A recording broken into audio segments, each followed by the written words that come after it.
महापरमहंस स्वादित चरण कमल चिन्ह मकरंदाय भक्तजन मानस निवासाय श्री रामचंद्राय कृष्ण त्वदीय पद पंकज पंजरान्ते अद्यैव मे विशतु मानस राजहंसः प्राणप्रयाण समये कफवात पित्यै कंठावरोधन विधौ स्मरणं कुतस्ते नारायणं नमस्कृत्य नरं चैव नरोत्तमं देवीं सरस्वतीं व्यासं ततो जयमुदीरयेत् श्रीलक्ष्मीनाथ समारंभां नाथयामुनिमध्यमाम् अस्मदाचार्यपर्यन्तां वन्दे श्रीगुरुपरम्पराम् अञ्जनानन्दनं वीरं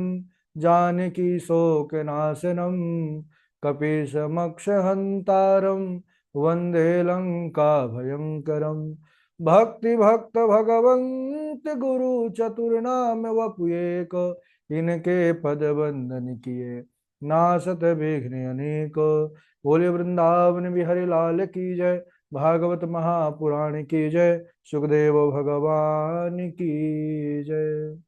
परम मंगल में परात्पर अखिलेश्वर अचिंत कल्याण गुणगण निधान सर्वेश्वर सर्वाधिपति अकारण करुणा वरुणालय अकारण करुणाकारक सकल जन कल्ल शापाहारक परात्पर पर ब्रह्म सच्चिदानंद स्वरूप परम पिता परमात्मा श्री राधा गोविंद सरकार राधा रमण बाधा हरण श्री बांके बिहारी लाल का यह वांग में शब्द में विग्रह श्रीमद् भागवत महापुराण। कोटि कोटि नमन कोटि कोटि प्रणाम। इस परम पावन पुराण ग्रंथ पारमहंसियों की पावन संहिता श्रीमद् भागवतम को नंद नंदन यशोदा नंदन ब्रज नंदन देवकी नंदन श्याम सुंदर श्री कृष्ण के पाद पद्मों पर कोटसा नमन नतमस्तक वंदन एवं अभिनंदन। उनकी आह्लादनी शक्ति प्राणप्रिया जगत वंदनी वृषभानंदनी भासुती जगदीश्वरी बरसाने वाली श्री किशोरी जी के पावन चरणारविंदों पर कोटसा प्रणति। समस्त भूतादिक सीए राम मैं सब जग जानी करहूं प्रणाम जोर जुग पानी। सज्जनों, हम सबका यह परम सौभाग्य कि भागवत साप्ताहिक कथा सीखने का सद संकल्प विचार लेकर के हम और आप सब एक स्थान पर एक साथ जुड़ करके इस भागवत साप्ताहिक कथा का अध्ययन कर रहे हैं। देखिए, अभी हम सब ने भागवत कथा के नए सत्र पर प्रवेश किए हैं और श्रीमद् भागवत महापुराण का जो प्रथम क्रम महात्म का है उसी महात्म यानी महिमा पर बने हुए हैं।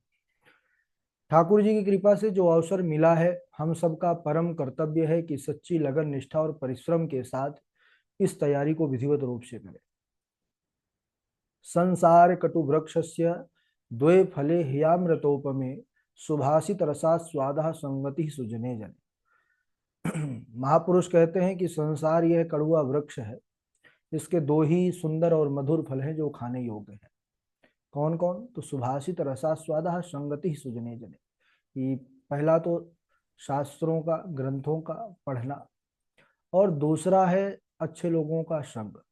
और हम सब पर राधा माधव भगवान की कितनी विशेष कृपा हुई कि पुराणों में तिलक कहा जाने वाला ऐसे श्रीमद् भागवतम जैसे पावन महापुराण के तरफ हमारी मति बुद्धि गई और फिर भागवत जैसे पुराण को पढ़ने वालों का जो एक संग मिला, एक सब समूह का साथ मिला, ये भी अपने आप में बड़ी विशेष बात है।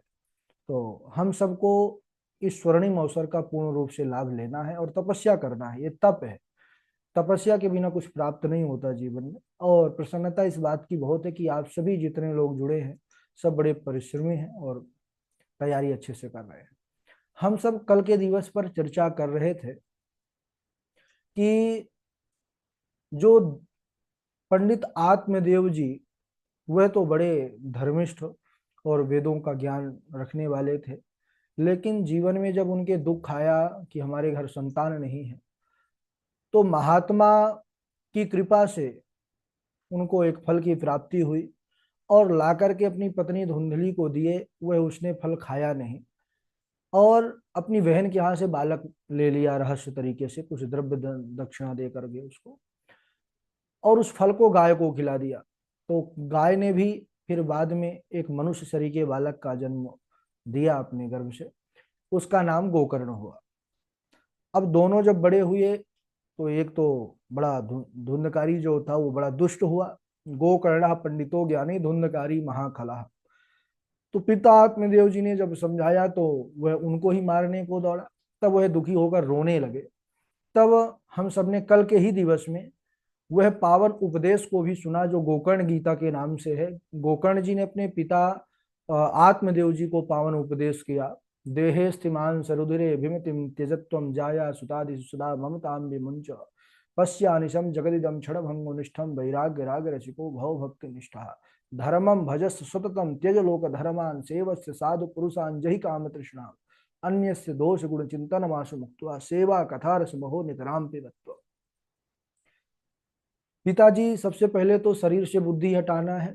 देह अस्थि मांस रुधिर का पिंड है, सबसे ममता को हटाइए और संसार त्यजलोक धर्मान, संसार के लौकिक धर्मों को छोड़िए और सत धर्म का आश्रय लीजिए। और फिर पंडित आत्मदेव जी ने उनसे उपदेश लेकर के वन में जाकर के दशम स्कंद इसी भागवत का पाठ करते हुए उन्होंने भगवत धाम को प्राप्त कर लिया। धुंधली को मारा जब धुंधकारी, तो वह भी डर करके भागी और कुएं में कूद करके मर गई। स्वच्छंद हो गया, है ना। पुनरावृत्ति कर रहे हैं संक्षेप में, कथा तो कल हो गई थी ये वाली। तो पांच पांच गणिकाओं को लेकर के वह रहने लगा, उनके लिए बड़ी बड़ी चोरी करता। तो उन जो वेश्या थी वह पांचों ने मिल करके और धुंधकारी को मार दिया और धन लेकर के जहां तहां चली गई वहीं गाड़ दिया उसको। और वह बना भयंकर प्रेत। गोकर्ण जी तीर्थ यात्रा से जब लौटे और भयंकर रूप दिखाने लगा, रोने लगा और यही कहा कि अहो बंधो कृपा सिंधो भ्रातर रामाशु मोचया। हे कृपा के सागर मेरे भैया, मैं बड़ा दुख कष्ट सह रहा हूं इस योनि पर, तो कृपया करके मुझे इस योनि से, प्रेत योनि से मुक्ति दिलाइए। उन्होंने कहा कि हम तो गया श्राद्ध में जाकर श्राद्ध किए, जिस जिस जहां जहां जाते थे तीर्थों में वहां करते थे, मुक्ति नहीं हुई। बोले गया श्राद्ध सतेर नापी मुक्तिर मेना भविष्यति, भैया कुछ और उपाय कीजिए। तो यहाँ पर उन्होंने कहा ठीक है, प्रातः काल हम विचार करते हैं, आप अभी जाइए अपने स्थान को। प्रातः काल जब विद्वानों से मिलकर के उन्होंने इस घटना का वर्णन किया, कोई एक मत पर नहीं स्थित हुआ कि हमको क्या करना चाहिए। वह बड़े तपस्वी थे, गायत्री के उपासक थे। तब उन्होंने भगवान सूर्य नारायण की गति को रोक दिया अपने योग बल से। उन्होंने उनको प्रणाम किया। तोभ्यम नमो जगत साक्षिन ब्रूहि में मुक्ति हेतु कम। हे जगत के साक्षी भगवान सूर्य नारायण, कहिए धुंधकारी की मुक्ति किस प्रकार होगी। तो भगवान सूर्य ने स्पष्ट शब्दों में कहा, श्रीमद् भागवतान मुक्ति ही सप्ताहम वाचनम कुरु। कि हे गोकर्ण जी, आप भागवत की सप्ताह ज्ञान यज्ञ कहिए, निश्चित रूप से धुंधकारी अपने उस योनि से मुक्त हो जाएगा। और सज्जनों, गोकर्ण जी ने पावन सप्ताह ज्ञान यज्ञ कथा का आयोजन किया। सुंदर एक सुपात्र ब्राह्मण को एक प्रधान श्रोता के रूप में नियुक्त किया, बाकी सब लोग कथा सुनने आते थे। और धुंधकारी जब देखा कि कथा का आयोजन मेरे निमित्त हुआ है, वह भी आया कथा पांडाल पर, लेकिन जो प्रेत योनि है वह वायु रूप है। तो जब हवा का झोंका आता तो धुंधकारी उड़ करके दूर चला जाता और कथा में विघ्न होता। तो उसको लगा कि मैं क्या करूं। उसने देखा कि कथा मंडप पर एक 7 गांठ वाला बांस गड़ा हुआ है, तो उसी में छिद्र था, उसके अंदर वह अंदर प्रविष्ट हो गया और पूर्ण मनोयोग के साथ कथा को सुनने लगा, उसका चिंतन मनन करने लगा। और प्रथम दिवस का जब कथा का विश्राम हुआ तो जो बांस 7 गांठों वाला था, तो एक गांठ जो है उसका विभेदन हुआ, एक गांठ फट गया। इस प्रकार दूसरे दिन दूसरा, तीसरे दिन तीसरा, एवं सप्त दिनश्चैवा सप्त ग्रंथि विभेदनम। 7 दिन में 7 गांठों का विभेदन करके धुंधकारी अब प्रकट हुआ है, लेकिन प्रेत रूप नहीं, देव रूप में प्रकट हुआ है। धन्य है भागवत की कथा। धुंधकारी का स्वरूप कैसा है? बोले देव समान रूप उसने धारण कर लिया है। सुंदर श्यामल वर्ण है, पीतांबर शोभायमान हो रहा है, कानों में पावन कुंडल हैं, सुंदर घुंघराले बाल हैं। और धुंधकारी जब प्रकट हुआ तो सबसे पहले गोकर्ण जी को, अपने बड़े जो है भैया को प्रणाम किया। ज्ञान में तो बड़े हैं। तो और यही कहा, धन्या भागवती वार्ता प्रेत पीड़ा विनाशिनी, सप्ताहोपि तथा धन्य कृष्ण लोक फल। हे भैया, यह भागवत की कथा धन्य है। आंखों में आंसू आ गए उसके, भागवत की महिमा को देख करके। यह प्रेत पीड़ा का नाश करने वाली है, और साप्ताहिक कथा यह तो साक्षात भगवान कृष्ण का धाम प्रदान करने वाली है। भागवत की कथा ठीक उसी प्रकार जैसे अग्नि छोटी बड़ी सूखी गीली समस्त लकड़ियों को जला करके राख कर देती है, ऐसी ये भगवान की भागवत कथा है। चाहे पुराने पाप हो, नए पाप हो, छोटे पाप हो, बड़े पाप हो, समस्त प्रकार के पापों को जला करके भस्म कर देती है और जीव को पावन बना देती है। पतित से पावन करने वाली जो कथा है, यह कृष्ण कथा है, यह भागवत कथा है। धुंधकारी के अंदर अद्भुत वैराग्य हुआ, अद्भुत ज्ञान प्रकट हो गया। विचार करने वाली बात है कि जो अन्न प्रातः काल पकाया जाता है वह सायं काल को खराब हो जाता है, खाने लायक नहीं रहता। और जो सायं काल बनाया जाता है प्रातः काल खराब हो जाता है। तो जो अन्न 12 घंटे नहीं चल पाता, उसी अन्न के रस से यह हमारा शरीर पुष्ट हुआ है। उसी अन्न से तो हम खा करके और आज इतने बड़े हुए हैं। तो जब अन्न 12 घंटे नहीं चल सकता, उस अन्न से हमारा शरीर पुष्ट होकर के जो है तो एक रूप लिया है, तो यह शरीर कितने दिन का हो सकता है? शरीर का कोई विश्वास नहीं कब तक है। यहाँ पर वर्णन कर रहे हैं कि बुध बुधा इव तोएसु मस्का इव जंतुषु जायन्ते मरणायैव कथा श्रवण वर्जिता। बोले कि जो भगवान की भागवत कथा को श्रवण नहीं करते, वह उठने वाले पानी में बुलबुले के समान है और जंतुओं में मच्छर के समान है, जो केवल मरने के लिए उत्पन्न हुए हैं।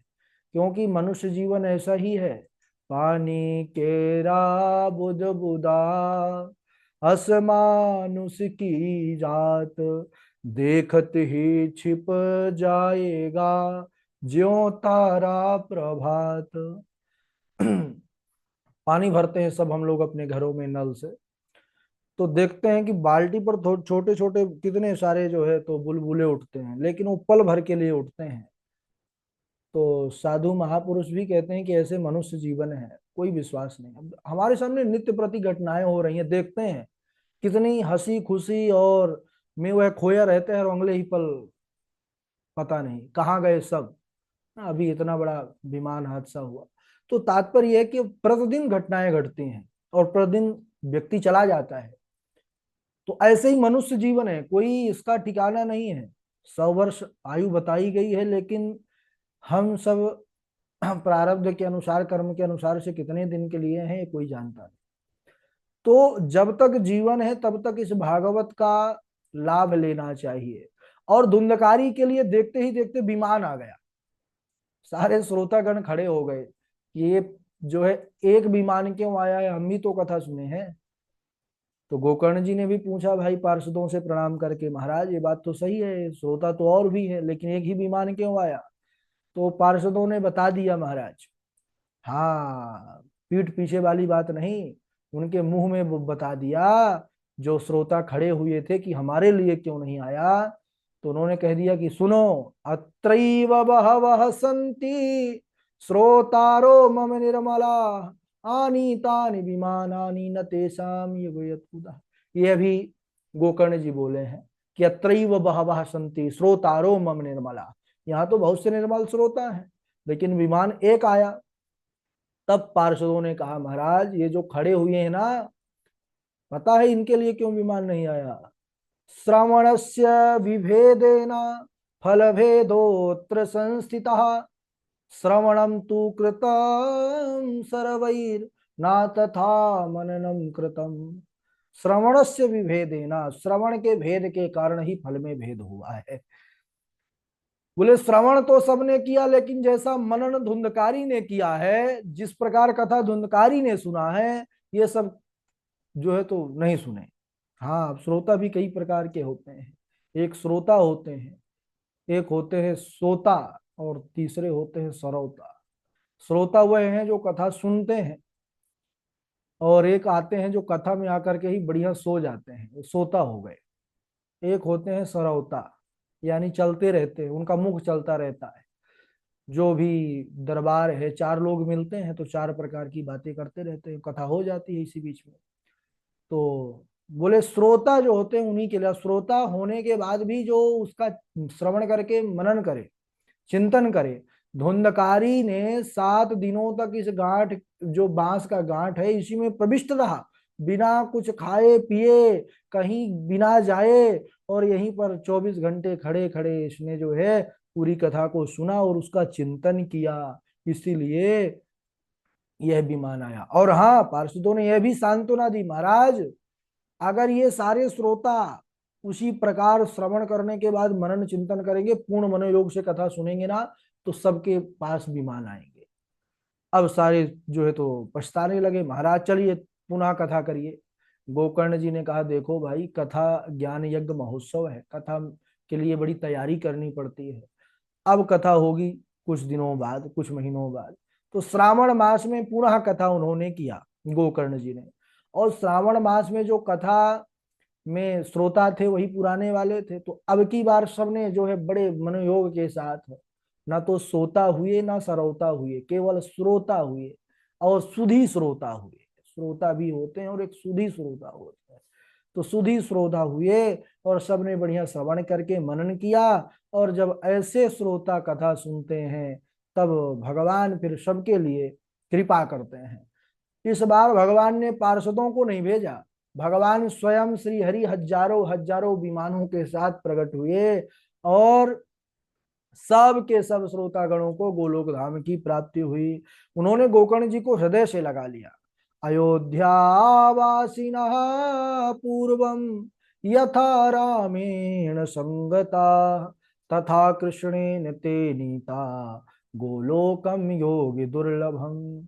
जिस प्रकार त्रेता युग में समस्त अयोध्यावासी भगवान श्री राम जी के साथ साकेत धाम को गए थे, उसी प्रकार यह जो कथा सुनने वाले श्रोतागण हैं, इनको गोलोक धाम की प्राप्ति हुई, और आज भी होती है। जो कथा पूर्ण मनोयोग के साथ श्रवण करते हैं, उनके लिए भगवान का गोलोक धाम का दरवाजा खुला रहता है, और पार्षद जो है वहीं ले जाते हैं। बोलिए भक्त वत्सल भगवान की जय, कृष्णचंद्र भगवान की जय। समय हो चुका है, श्लोक भी काफी हो चुके हैं, इसलिए आज यहीं तक। आप लोग बारी बारी से जो श्लोक है उनको सुनाएंगे, नाम लेंगे उसी प्रकार क्रमशः, और उसके बाद आगे हम फिर वक्तव्य आदि का सुनते हैं। सबसे पहले श्लोक हमारे जीवेश जोशी जी हैं। जीवेश जोशी जी के बाद इंदु पराशर जी हैं। इंदु पराशर जी के बाद नीरज दुबे जी हैं, कृष्णा जी हैं, मिथिलेश पांडे जी हैं, आकांक्षा शुक्ला जी हैं, मनोज वसु जी हैं, और शांभवी शुक्ला जी हैं, कृष्णा जी हैं, और डॉक्टर वैशाली जी हैं, मानसी मिश्रा जी हैं, हर्षिता जी हैं। ठीक है, चलिए प्रारंभ करिए। जीवेश जोशी। राधे राधे गुरु जी। राधे राधे। यम प्रवचन्तमनुपेतमपेतकृत्यम् द्वैपायनो विरह कातर आजुहाव पुत्रेति तन्मयता तरवोऽभिनेदुस्तं सर्वभूतहृदयं मुनिमानतोऽस्मि नैमिषे सूतमासीन मभिवाद्य महामतिं पुथा कथामृतरसास्वाद कुशलः शौनको ब्रवीत् कालव्यालमुखग्रास त्रासनिर्णांश हेतवे श्रीमद्भागवतं शास्त्रं कलौ कीरेण भाषितम्। राधे राधे गुरु महाराज प्रणाम। हाँ राधे राधे। चलिए इंदु पराशर राधे जी। राधे गुरु जी प्रणाम। हाँ सुनाइए।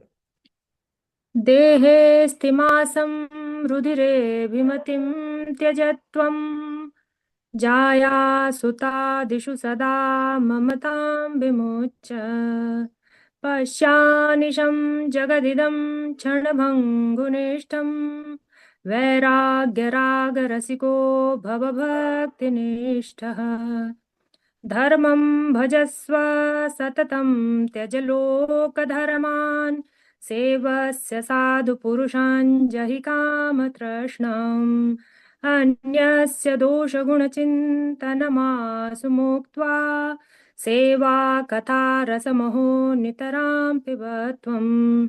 राधे राधे गुरुजी। हाँ राधे राधे। हाँ आगे सुनाए नीरज दुबे जी। नीरज दुबे जी।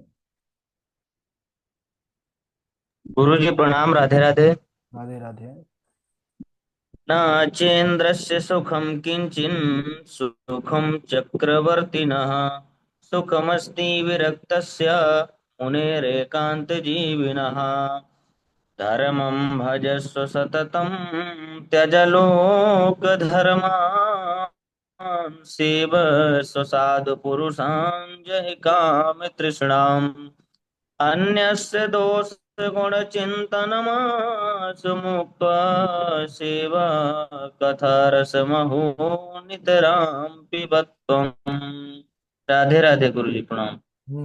ठीक है डॉक्टर वैशाली जी। कृष्णा जी। हाँ, राधे राधे गुरुजी।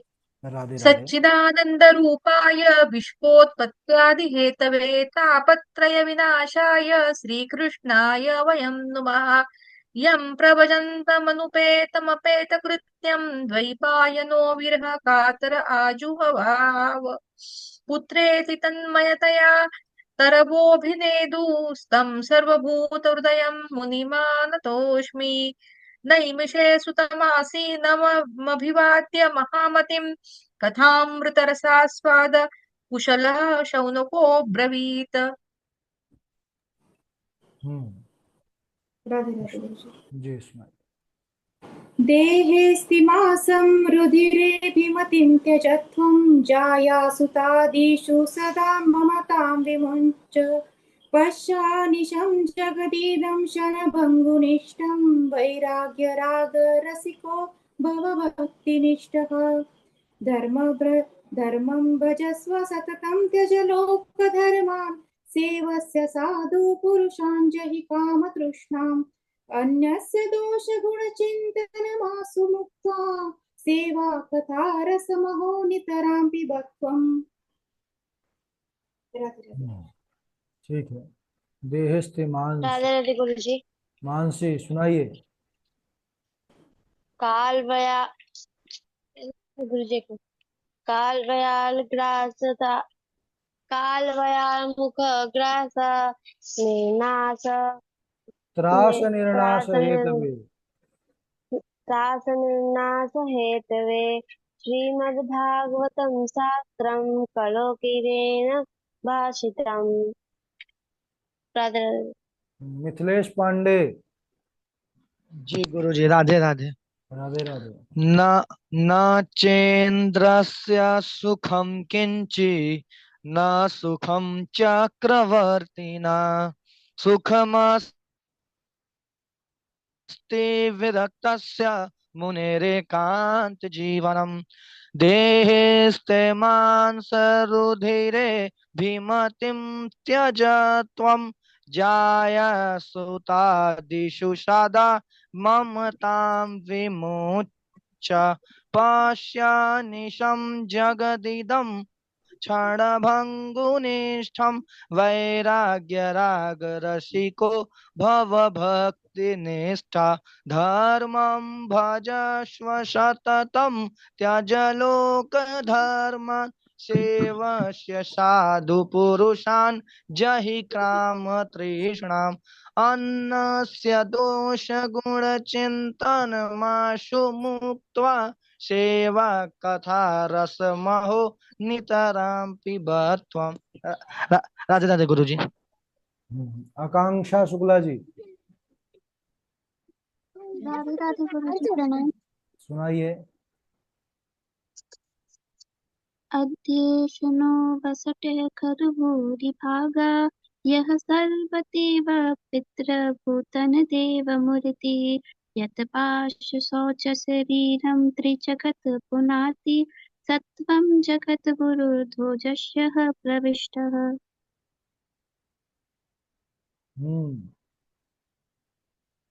और कृष्णा जी आप सुनाइए। कृष्णा। राधे राधे गुरुदेव। राधे राधे सुनाइए। दीन कहे धनवान सुखी, धनवान कहे सुख राजा कुमारी, राजा कहे महाराजा सुखी, महाराजा कहे सुख इंद्र कुमारी, इंद्र कहे चतुरानन सुखी, चतुरानन कहे सुख शिव कुमारी। तुलसी जी जान विचार करे, हरि भजन बिना सब जीव दुकारी।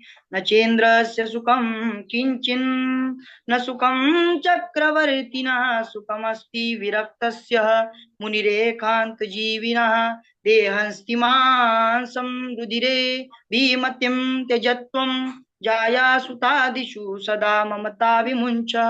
पश्यानिशं जगदिदं क्षणभङ्गुनिष्ठं, वैराग्यरागरसिको भव भक्तिनिष्ठां। धर्मं भजस्वं सततं त्यज लोकधर्मान्, सेवस्य साधु पुरुषां जहितां तृष्णाम्। अन्यस्य दोषगुणं चिन्तनमासु मुक्त्वा, सेवा कथा रसमोहो नितरा पिबत्वम्।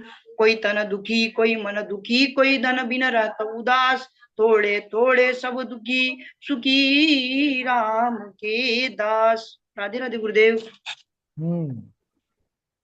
और शांभवी शुक्ला।